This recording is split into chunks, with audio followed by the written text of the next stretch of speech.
বলবো আমি চেঁচিয়ে বাংলা গেলাম বাঁচিয়ে, কিন্তু কারাতে কাকে বাঁচালাম সেটা বলতে পারছি না কোমর নাচিয়ে। ছিল গণতন্ত্র পুজো আজ, তাই ছুটি দিয়েছিল কাজ, পুষ্পাঞ্জলি দিতে চলে গেলাম পরে জনসাধারণের তাজ। ভোটের স্লিপ নিয়ে সাথে ভোটার কার্ড নিলাম হাতে, আমি যে নিখাত ভারতীয় আমায় চিনতে পারে যাতে। হাম্বা হাম্বা রাম্বা সে লাইন ঘুরে গেল লম্বা, পাড়ার সবাই দাঁড়িয়ে কালুয়া থেকে বুম্বা।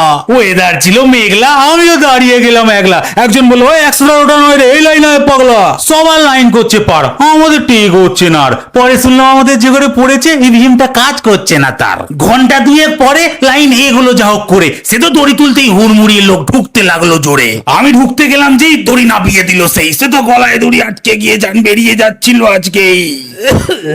ভিতরে আবার লাইন, লাগছিল না মোটে ফাইন। আমাদের অর্ধেক জীবন লাইনেই কাটবে, এটাই আমাদের দেশের আইন।